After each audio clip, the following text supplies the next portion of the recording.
On the morning of March 31st, 1943, Second Lieutenant Owen Baggett hung in his parachute harness, 4,000 feet above the Burmese jungle, bleeding from his left arm, watching a Japanese fighter circle back to finish what it had started. The fighter was a Nakajima Ki, 43 Oscar, flown by a pilot from the 64th Sentai. Baggett had just bailed out of his burning B-24 Liberator seconds before it exploded. 2 of his crewmates were already dead, shot while hanging defenseless in their parachutes. The Japanese pilots were hunting the survivors like targets in a shooting gallery. Baggett was 22 years old, a co-pilot who'd been in theatre for several months. He carried standard Army Air Forces issue equipment, flight suit, parachute, survival kit, and a Colt M 1911, a 1-pistol with 7 rounds of .45 caliber ammunition. The pistol weighed 2 pounds, had an effective range of 50 yards against ground targets, and was completely useless against an aircraft travelling at 200 miles per hour. Owen Baggett had been born in Graham, Texas on August 29, 1920. He'd attended Hardin-Simmons University in Abilene, graduating in 1941. At university, he'd served as drum major for the cowboy band, a position that required leadership and precision. After graduation, he'd taken a job on Wall Street working as a defense contractor. The work was stable, the pay good, but when Pearl Harbor was attacked in December 1941, Baggett made a decision. He enlisted in the Army Air Corps. He completed pilot training at New Columbus Army Flying School, graduating on July 26, 1942 with the rank of second lieutenant. From there, he was assigned to the 7th Bomb Group, deployed to India in late 1942.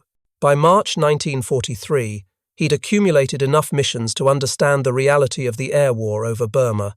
It was pate, brutal, unforgiving, and survival often came down to factors beyond anyone's control.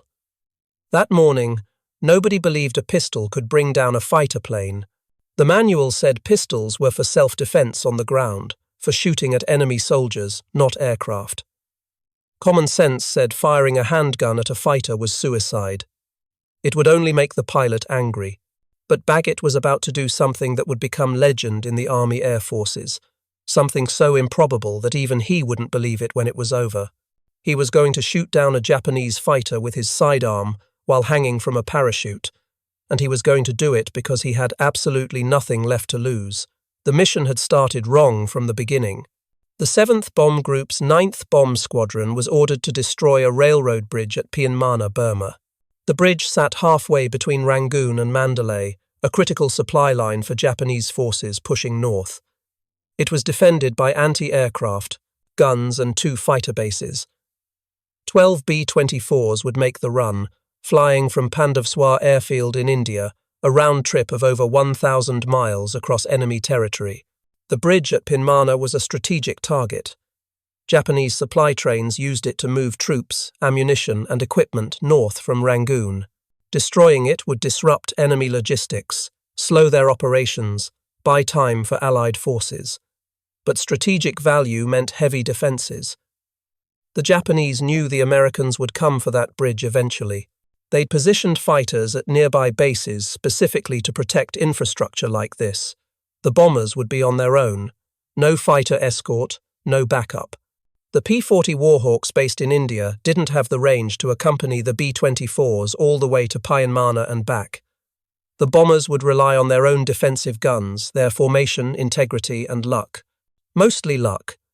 The formation was led by Colonel Conrad Neckerson, commander of the 7th Bomb Group. First Lieutenant Lloyd Jensen piloted the B-24 on Neckerson's right wing. Baggett was Jensen's co-pilot. They took off at 06:15, climbed to 13,000 feet, and headed east toward Burma. The B-24 Liberator was supposed to be the Army Air Force's answer to long-range heavy bombing in the Pacific. 4 engines, 10 crew members, defensive armament of 10 50 caliber machine guns. It could carry 5,000 pounds of bombs 1,700 miles and cruise at 290 miles per hour. Maximum altitude 28,000 feet, wingspan 110 feet, length 67 feet. It was designed by Consolidated Aircraft in San Diego, built in factories across America, shipped to bases across the world. On paper, it was a formidable weapon. In reality, over Burma in 1943, it was a flying coffin. The B-24s in the China Burma India theatre flew without fighter escort.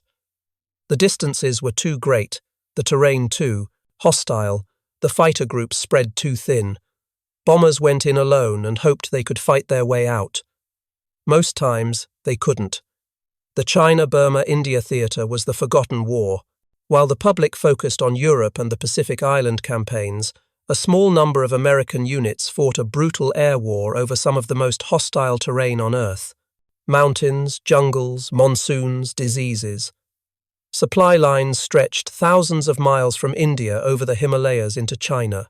Everything needed to fight the war, fuel, ammunition, spare parts, had to be flown in over mountain ranges that killed crews even when the Japanese didn't.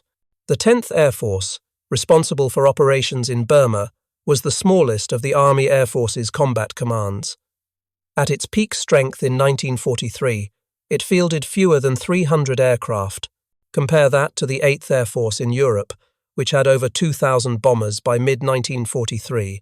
The 10th was always short on everything. Short on aircraft, short on crews, short on supplies. But the mission was critical. The Japanese controlled Burma, controlled the land routes from India to China. The only way to supply Chinese forces fighting Japan was by air, over the Himalayas, a route called the Hump. The Japanese knew this, knew that strangling the Hump meant strangling China. They poured resources into Burma, built air bases, stationed fighter units, prepared to intercept every American transport and bomber that crossed their territory. The 7th Bomb Group had been operating in Burma since December 1942. In 4 months, they had lost 18 aircraft. That was 18 crews, 180 men, dead or missing or captured. The kill ratio was brutal. For every Japanese fighter they shot down, the Japanese killed 3 American bombers. The math said that flying B-24s over Burma was slow-motion suicide. Baggett knew the statistics. Everyone in the squadron knew them. They'd watched too many aircraft leave and never come back. They'd packed up too many footlockers, shipped too many personal effects home to families in Texas and Iowa and California. The smell in the barracks was always the same. Aviation fuel, sweat and fear. Aircraft disappeared over the jungle. Crews failed to return from missions. The casualty lists grew longer each week. The men who survived watched their friends leave on missions and never come back. Flying B-24s over Burma meant accepting that your odds of survival decreased with every mission. Some crews made it through their tour. Many didn't. Baggett knew the reality of aerial combat over Burma. He'd flown enough missions to understand that skill and training only took you so far. Luck mattered more than anyone wanted to admit. Being in the wrong place at the wrong time meant death, no matter how good you were. The worst part wasn't the combat itself. It was watching the empty bunks multiply in the barracks. It was the knowledge that any mission could be your last. It was the constant awareness that survival depended as much on luck as skill. It was knowing that today's mission might be the one where your luck ran out. By late March 1943, the 9th Bomb Squadron had lost 7 aircraft in 6 weeks, 63 men dead or missing. The replacement crews arrived every 2 weeks, fresh from training, young and confident and completely unprepared for what they were walking into. Most lasted 3 missions. Some didn't make it past 1. The worst part was the helplessness. When a B-24 was hit and going down, the crew had 2 choices. Stay with the aircraft and die in the crash, or bail out and hope the Japanese pilots didn't strafe them in their parachutes. Neither option was good. Staying meant burning or hitting the ground at terminal velocity. Bailing meant falling slowly through hostile airspace while enemy fighters circled overhead, deciding whether to waste ammunition on defenseless men. The Geneva Convention said shooting parachutists was a war crime. The Japanese pilots in Burma didn't care. They'd been killing American airmen in their parachutes since February 1942. It was standard practice, accepted by commanders, encouraged by some. The reasoning was brutal but logical. An American pilot who reached the ground might be rescued, might fly again, might kill more Japanese. Better to eliminate the threat while it was hanging in the air, unable to fight back. The fear of being shot in a parachute was worse than the fear of crashing. At least in a crash, it was over quickly. Hanging in a parachute, you were completely exposed. You watched the fighter line up for the pass, watched the gun flashes, watched the tracers come at you, and there was nothing you could do except hope the pilot missed or ran out of ammunition before he killed you. Multiple American airmen had been killed this way in the months leading up to March 1943. The threat was real, documented, and terrifying. On the morning of March 31st, 1943, Baggett's bomber was 60 miles from Pyinmana when the Japanese fighters found them. 13 Ki, 43 Oscars from the 64th Sentai, climbing from their base at Mingaladon. They'd been scrambled 20 minutes earlier when radar detected the American formation. The Japanese pilots knew exactly where the bombers were going and exactly how to intercept them. The Ki-43 was Japan's most widely used army fighter in Burma. Light, agile, brutal in a dogfight. It could turn inside anything the Americans flew. Maximum speed 329 miles per hour, service ceiling 36,000 feet, armed with two 12.7mm machine guns. The early models had almost no armor protection and no self-sealing fuel tanks, but that made them even lighter, even faster in a turn. Japanese pilots loved them. American bomber. Crews feared them. The 64th Sentai had been flying Ki-43s since late 1941. They'd fought over Malaya, over Singapore, over the Dutch East Indies. By March 1943, they were veterans, experienced in intercepting heavy bombers, expert at exploiting the B-24's weaknesses. They knew that American bombers flew in formation for mutual defensive fire, knew that a damaged bomber-breaking formation was easy prey, knew that isolated crewmen in parachutes were even easier.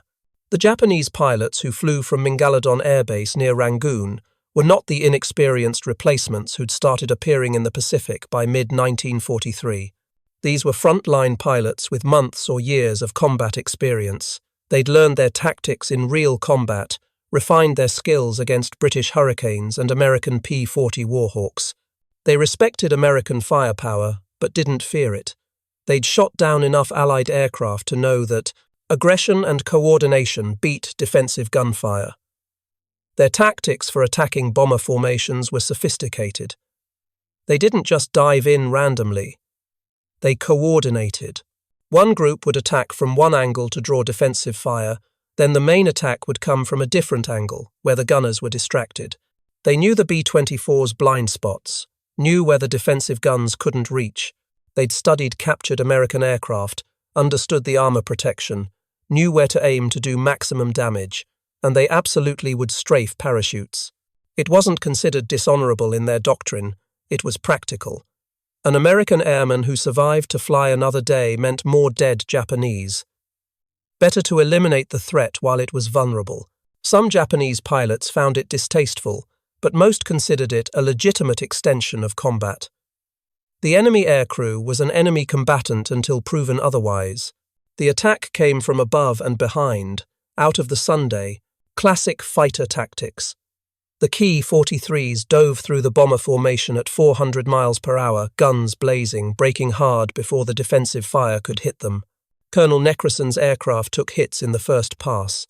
Neckerson was wounded in the shoulder and arm, kept flying.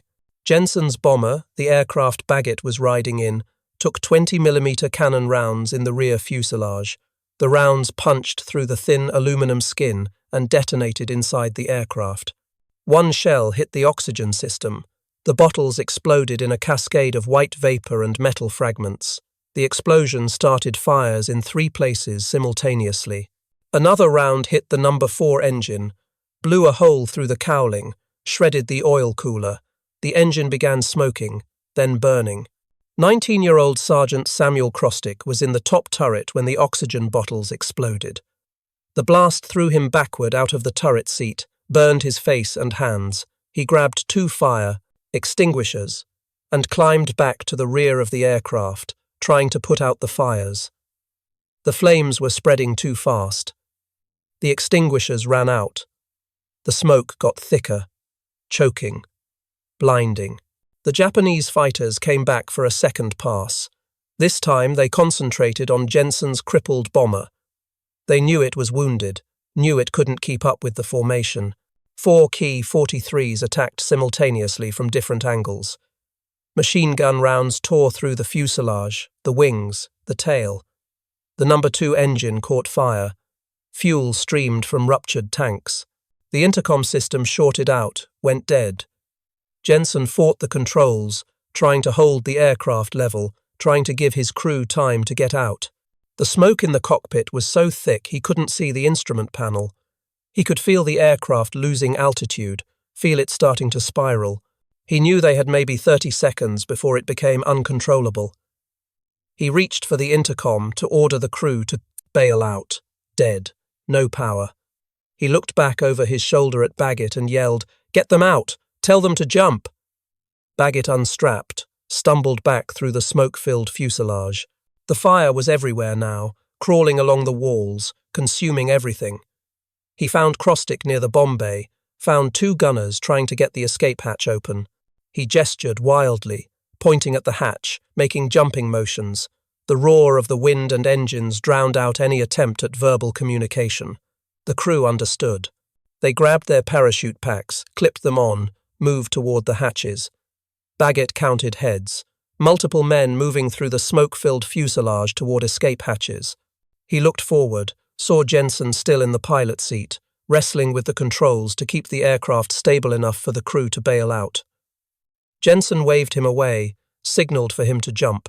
The entire crew managed to escape the doomed bomber. 9 men total. They jumped from various hatches, pulled their ripcords, felt the hard jerk as their parachutes deployed. The B-24 exploded shortly after the last man cleared the aircraft, a massive fireball that consumed what remained of the Liberator. Baggett saw other parachutes. White canopies floating down around him in the morning sky. For a brief moment, relief flooded through him. They'd made it out. The crew had survived the aircraft. Then he looked up and saw the Ki-43s circling overhead. The Japanese fighters hadn't left. They were coming back. The Japanese fighters hadn't left. They'd watched the bomber go down, watched the crew bail out, and now they were coming back. Not to dogfight, not to chase more bombers. They were coming back to kill the survivors. The Japanese fighters saw the parachutes and made a tactical decision. The bombers had escaped, but the crews were still vulnerable, hanging in parachutes, descending slowly, unable to maneuver or defend themselves effectively. They were easy targets. The first pass killed 2 men. The Ki-43s dove on the parachutes, opened fire at close range with their 12.7mm machine guns. The descending crewmen had no cover, no evasion, nowhere to hide. 2 men were hit by the gunfire, their bodies going limp in their harnesses as their parachutes continued to carry them down toward the jungle below. Baggett watched it happen. He saw the fighters make their attack runs, saw the gun flashes, saw his crewmates die in the air. He understood immediately that he was next. The fighters were systematically working through the parachutes, eliminating each survivor. He was hanging 4,000 feet above enemy territory with no way to defend himself and no way to escape. A Ki-43 peeled off from the circling formation and headed toward him. Baggett could see the painted cowling, the canopy, the gun ports in the wings. He could see the pilot's head moving in the cockpit. The fighter was closing, fast, lining up for the attack. Baggett made a decision. He went limp in his harness, let his head drop forward, let his arms hang loose at his sides, playing dead. It was the only tactic he had. If the Japanese pilot thought he was already dead, maybe the pilot would ignore him, save ammunition for the other survivors. The Ki-43 came closer. Baggett watched it through slitted eyes, barely breathing, forcing himself to stay motionless. The fighter slowed as it approached, dropping speed, coming in almost at stall speed. The nose was high, the engine throttled back. The pilot was being careful, taking his time, making sure. Then Baggett saw something that changed everything. The canopy slid open. The Japanese pilot leaned out, looking at him from maybe 20 feet away, trying to verify that this American was dead or alive. That moment of curiosity, that decision to open the canopy and look, was the mistake that killed the Japanese pilot. Baggett's right hand had been hanging at his side, positioned against his leg. In his hand was his M1911 pistol. He'd drawn it the moment he saw the fighters circling. He'd concealed it against his body while playing dead. Now the pilot was right there, canopy open, aircraft nearly stalled, close enough to hit with a thrown rock. Baggett raised the pistol and fired. 4 shots, as fast as he could pull the trigger. The range was less than 20 feet. The target was a human head in an open cockpit. He aimed for the pilot's face and fired. He saw at least 1 round hit. The pilot's head snapped back. Blood sprayed inside the cockpit. The pilot slumped forward. The Ki-43's nose dropped. The aircraft fell away, spinning, out of control. Baggett watched it spiral down, watched it disappear below him into the jungle. The other Japanese fighters saw what happened. They saw their comrade's aircraft fall, saw the American in the parachute with his arm extended, pistol in hand. They understood immediately. One of their pilots had just been shot down by a man hanging from a parachute. They came after Baggett with everything they had. 3 Ki-43s dove on him simultaneously, guns firing. Baggett had no cover, no evasion, nowhere to hide. He could only hang there and hope they missed. The bullets tore past him, ripped through the parachute canopy, snapped the suspension lines. Somehow none of them hit him. The fighters pulled up, circled, prepared for another pass. Baggett kept falling. The ground was getting closer. 1,000 feet, 800, 600. The fighters made another attack run. This time they concentrated on his parachute, trying to collapse it, trying to make him fall faster. More bullets, more holes in the silk. The parachute started to lose effectiveness, started to oscillate and spill air. Baggett kept falling. The ground was getting closer. 1,000 feet, 800, 600. The fighters made another attack run, concentrating, fire on his parachute canopy, trying to collapse it. Bullets ripped through the silk, creating holes that reduced the parachute's effectiveness. The canopy started oscillating, spilling air, but it held together enough to slow his descent. At lower altitude, the fighters broke off their attack. Too dangerous to continue diving runs so close to the ground. Baggett crashed through the jungle canopy, smashed through branches, hit the ground hard. The impact knocked the wind out of him. He lay there gasping, trying to breathe, trying to process that he was still alive. He checked himself for injuries. The bullet graze on his left arm was bleeding, but not serious. His ribs hurt from the landing impact. His hands were shaking from adrenaline, but he was on the ground, conscious and mobile. That put him ahead of 2 of his crewmates who'd been killed in their parachutes. Lieutenant Jensen had landed nearby. They found each other by calling out through the dense jungle vegetation. Sergeant Samuel Crosstick, the 19-year-old gunner who'd fought the fires in the burning bomber, had also survived. 3 men from the 9-member crew, reunited on the ground in enemy territory. The others were either dead or scattered across miles of jungle. They didn't have time to look for survivors. They could hear voices in the distance, Burmese villagers moving through the jungle toward the crash site. The local population was split between those who helped Americans and those who turned them over to the Japanese. Baggett and his crew didn't know which kind they were about to meet. It turned out to be the wrong kind. The villagers found them within an hour, took them prisoner, marched them to the nearest Japanese garrison. The Japanese soldiers were polite, efficient, and very interested in the fact that Baggett had apparently shot down a fighter aircraft with a pistol. Baggett was transported to a Japanese army facility near Rangoon, interrogated by intelligence officers, then sent to Changi Prison in Singapore. The prison held Allied prisoners from across Southeast Asia. Most were starving, diseased, brutalized. The Japanese guards were known for their cruelty. Baggett expected the same treatment. Instead, when he arrived at Changi, something bizarre happened. The camp commandant, Major General Arimura, summoned him for a private meeting. Arimura spoke through an interpreter. asked Baggett to explain exactly what had happened during the parachute descent. Baggett told the story. The burning bomber, the bailout, the fighters strafing the parachutes, the Japanese pilot opening his canopy, the 4 shots from the pistol. Arimura listened carefully, asked questions, had the interpreter verify details. When Baggett finished, Arimura sat back and smiled. The general said that what Baggett had done was extraordinary. It showed courage, resourcefulness, warrior spirit. The kind of spirit that Japanese officers respected. Arimura said that because of this feat, he was going to offer Baggett a great honor. He would be allowed to commit seppuku, ritual suicide, the honorable death of a samurai.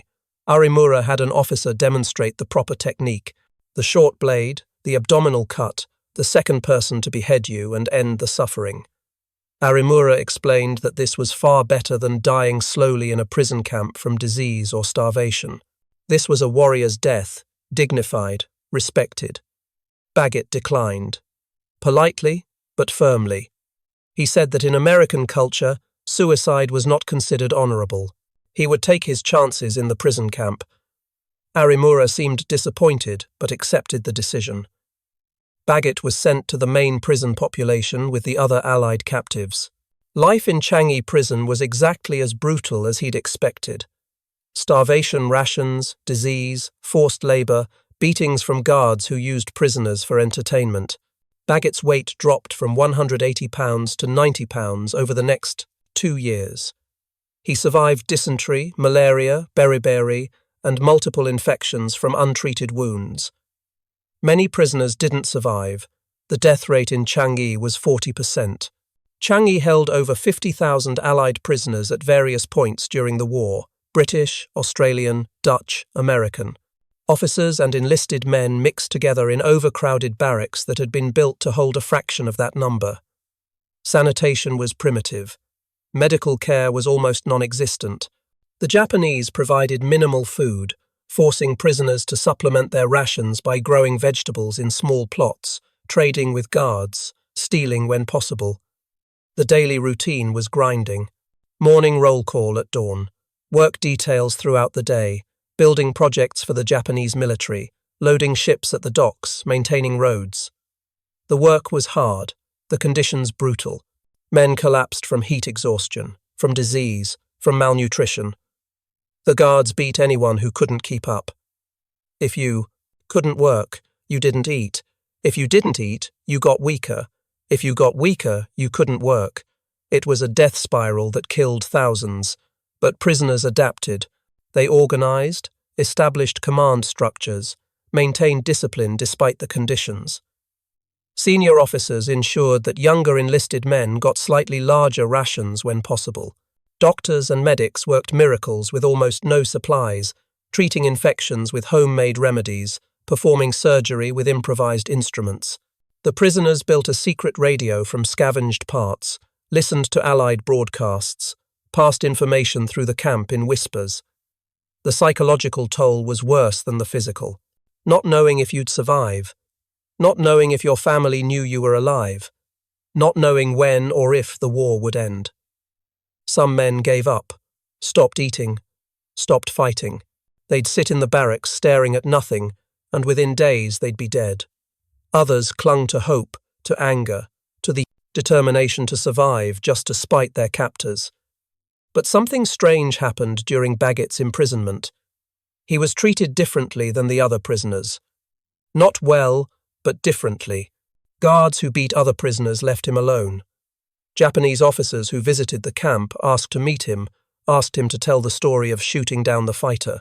He became something of a legend among the Japanese garrison, the American who killed a pilot with a pistol while floating in the sky. In November 1943, Colonel Harry Melton was shot down over Rangoon and captured. Melton was commander of the 311th Bombardment Group, an experienced aviator who'd been flying combat missions in the theatre. He was transported through several prison camps before arriving at Changi.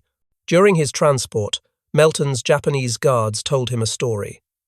They said that a few months earlier, an American bomber crew had been shot down near Pyinmana. One of the crew members had done something incredible. While parachuting down, he'd drawn his pistol and shot a Japanese pilot in the head. The fighter had crashed.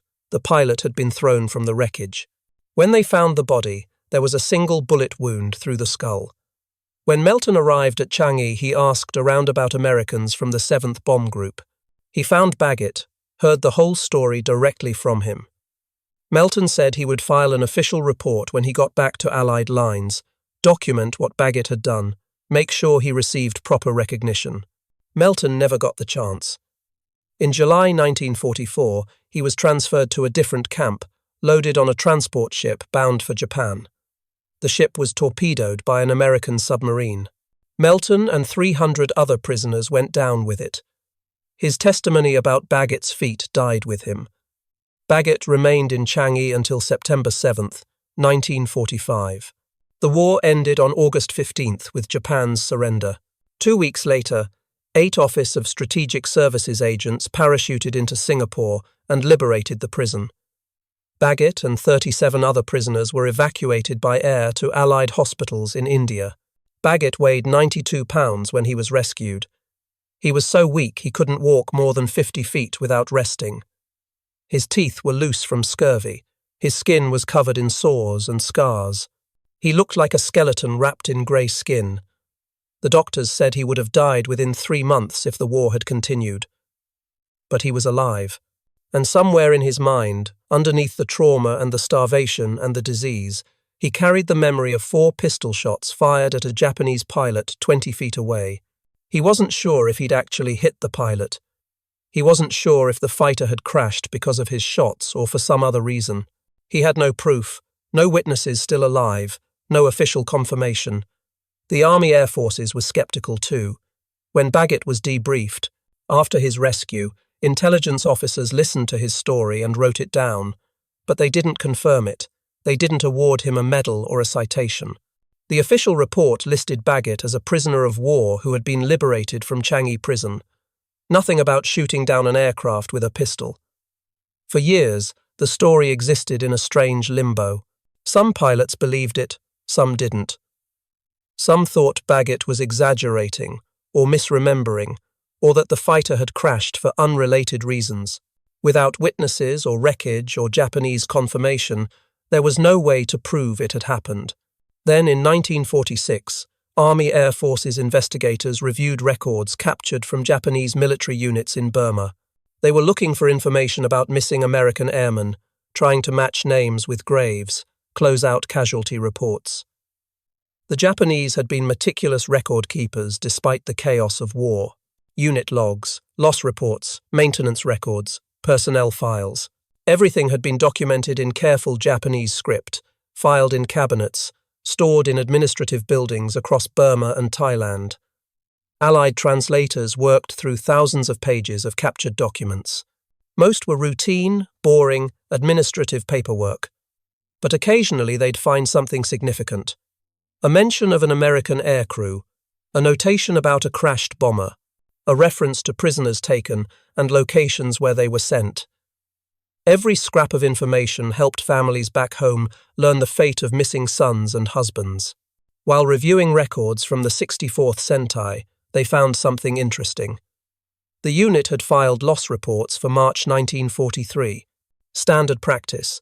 Every Japanese unit filed these reports after combat operations. Aircraft lost, pilots killed, causes determined when possible. One report, dated March 31st, mentioned a Ki-43 that had crashed near Pyinmana after engaging American bombers. The pilot was listed as killed in action. The cause of the crash was listed as unknown. The aircraft had not been hit by defensive fire from the bombers. No Allied fighters were in the area. The aircraft simply fell out of formation and crashed. The investigators cross-referenced that report with Baggett's account. The date matched, the location matched, the circumstances matched. A Japanese fighter had crashed on the same day, in the same area, during the same engagement where Baggett claimed to have shot one down. The timing was precise, within the same 15-minute window. That wasn't proof. It was suggestive, but not conclusive. The fighter could have suffered mechanical failure, could have been hit by debris from the exploding B-24, could have stalled accidentally while the pilot was distracted. Aircraft crashed for many reasons, especially in combat. A correlation in time and place didn't prove causation, but the investigators noted something else in the report. The Japanese recovery team had found the pilot's body 20 yards from the wreckage. He'd been thrown clear on impact, which sometimes happened when an aircraft hit the ground at high speed. They documented his injuries in the after-action report, as was standard procedure. The cause of death was listed as head trauma, specifically a penetrating wound to the skull consistent with a bullet. Not shrapnel, not blunt force trauma from the crash. A bullet wound. The Army Air Forces quietly updated Baggett's service record. They credited him with 1 enemy aircraft destroyed. They didn't make a big announcement, didn't issue a press release, didn't recommend him for a medal. They simply noted in his file that on March 31st, 1943, 2nd Lieutenant Owen Baggett had shot down a Japanese Ki-43 fighter with his service pistol while descending in a parachute. Baggett stayed in the Army Air Forces after the war. It became the United States Air Force in 1947, and he stayed with it. He flew transport missions during the Berlin airlift, served in Korea, worked his way up through the ranks. He was good at his job, professional, reliable. He didn't talk much about the war. When people asked, he'd mention flying bombers in Burma, being a prisoner, but he rarely brought up the pistol incident unless directly questioned. The transition from prisoner of war to peacetime officer was difficult for many veterans. Baggett handled it better than most. He focused on the work, on the mission, on taking care of the people under his command. He earned a reputation as a fair leader, someone who didn't raise his voice but always got results. His efficiency reports were consistently excellent. Superiors noted his technical competence, his attention to detail, his ability to manage complex logistics operations. He was promoted to captain in 1950. The rank came with new responsibilities, commanding larger units, making decisions that affected hundreds of personnel. He handled it well, demonstrated the kind of leadership the Air Force valued: steady, reliable, unflappable. In 1955, he made major, took command of a transport squadron. His squadron set records for on-time deliveries, maintained the highest aircraft readiness rates in the wing. In 1961, he was promoted to lieutenant colonel, assigned to planning staff at Strategic Air Command Headquarters. The work was bureaucratic, pushing paper, writing reports, attending meetings. But it was important work, supporting the bomber and missile forces that formed America's nuclear deterrent during the Cold War. Baggett excelled at it, proved he could handle the administrative side of the Air Force as well as the operational side. His final promotion came in 1968, full colonel. It was the rank most officers aspired to but few achieved. Only about 2% of officers made colonel. It meant recognition, respect, significant authority. Baggett wore it well, never let it go to his head, treated junior officers and enlisted personnel with the same courtesy he showed generals. He retired from the Air Force in 1973 after 31 years of service. His service record was exemplary. Multiple commendations, efficiency reports that praised his leadership and technical skill. He worked with military children's programs, sponsored kids through the Air Force's commander for a day program. He was known for being kind, patient, humble. After retirement, Baggett took a job with Litton Industries, working as a defense contractor manager. He lived in New Braunfels, Texas. He married, had children, lived a quiet suburban life. He went to church on Sundays, mowed his lawn on Saturdays, attended Air Force reunions when he could. At the reunions, other veterans would sometimes ask him about Burma, about the parachute incident. Baggett would tell the story but always downplayed it. He'd say he got lucky, said he wasn't even sure he'd hit the pilot, said the fighter might have crashed for other reasons. He never claimed to be a hero. He said he'd just been trying to survive. In the 1980s, a military historian named Robert Dorr was researching unusual aerial combat incidents from World War II. He came across a reference in archived Air Force records about an airman who'd allegedly shot down a fighter with a pistol. Dorr tracked down Baggett through veteran registries, called him, asked if he'd be willing to talk. Baggett agreed. Dorr interviewed him for 6 hours, recorded everything, verified details against Japanese and American records. Dorr concluded that the incident had almost certainly happened the way Baggett described it. The timing was right, the location was right, the Japanese records supported it. Dorr wrote an article for Air Force magazine in 1986. The story spread from there. Suddenly, Baggett was famous. Military publications called him. History channels wanted interviews. Aviation enthusiasts wrote him letters. He was invited to speak at Air Force events, at veteran gatherings, at museums. The story of the pistol kill had become legend, the kind of impossible tale that people loved precisely because it seemed too crazy to be true. Baggett handled the attention with grace. He attended some events, declined others. He appreciated the recognition but didn't seek it out. When asked if he was proud of what he'd done, he'd say he was proud to have served, proud to have survived, but shooting down a fighter with a pistol wasn't something he'd planned or trained for. It was desperation, luck, and a Japanese pilot's mistake. Nothing more. Colonel Harry Melton's family learned about Baggett's story in the late 1980s. They contacted Baggett, shared letters and documents that Melton had written before his death. One letter, dated December 1943, mentioned meeting an American prisoner who'd shot down a Japanese fighter with a pistol. Melton had written that he intended to file an official report that Baggett deserved recognition. The letter confirmed what the Japanese guards had told Melton, that the pilot had been found with a bullet wound to the head. That letter became the final piece of evidence. Combined with the Japanese loss reports, the American mission records, and Baggett's consistent account, it established beyond reasonable doubt that on March 31, 1943, a B-24 co-pilot had done something no one had done before or since. He'd shot down an enemy fighter with a handgun while hanging from a parachute. Owen Baggett died on July 27, 2006, in New Braunfels, Texas. He was 85 years old. His obituary listed his service in World War II, his years in the Air Force, his work with children's programs. It mentioned that he was known for his kindness and his smile. It mentioned that he'd forgiven his captors, had never spoken with bitterness about his imprisonment. It did not mention that he'd achieved something unique in the history of aerial warfare, that he'd taken 4 shots at a moving target from an unstable platform in a high-wind environment and hit a human head from 20 feet away, that he'd brought down a fighter aircraft that was trying to kill him, using a weapon designed for ground combat, that he'd done all this while wounded, terrified, and falling through the sky at 16 feet per second. At his funeral, 3 Air Force generals attended. They presented his family with a flag and a citation. The citation listed his decorations, his service record, his contributions to the Air Force.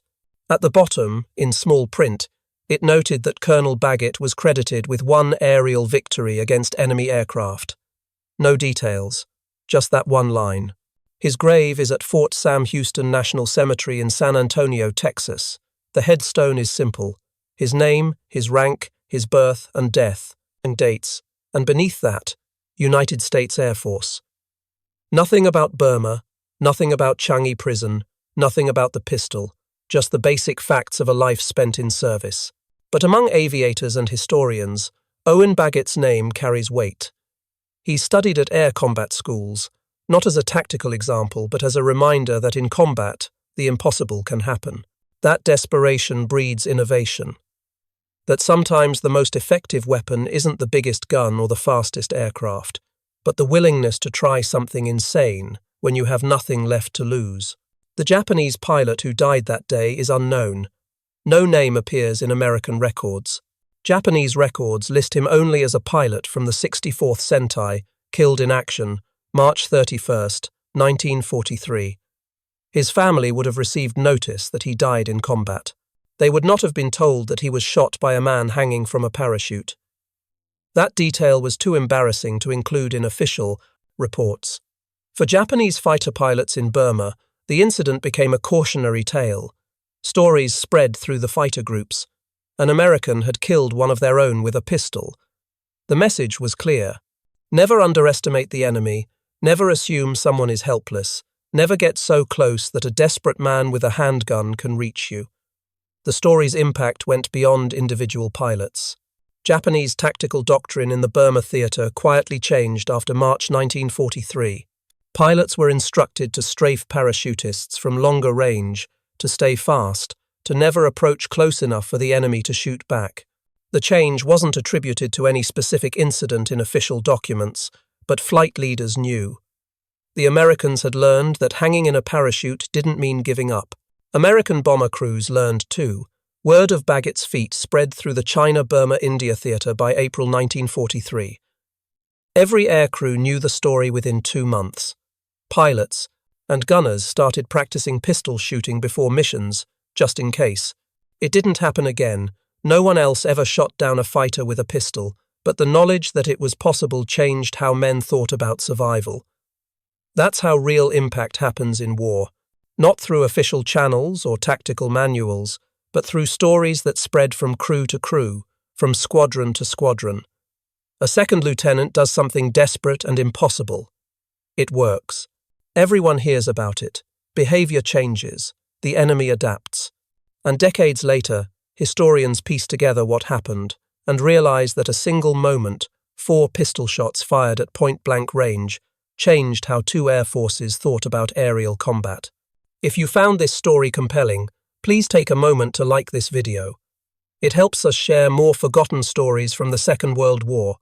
Subscribe to stay connected with these untold histories. Each one matters. Each one deserves to be remembered. And we'd love to hear from you. Leave a comment below telling us where you're watching from. Our community spans from Texas to Tasmania, from veterans to history enthusiasts. You're part of something special here. Thank you for watching, and thank you for keeping these stories alive.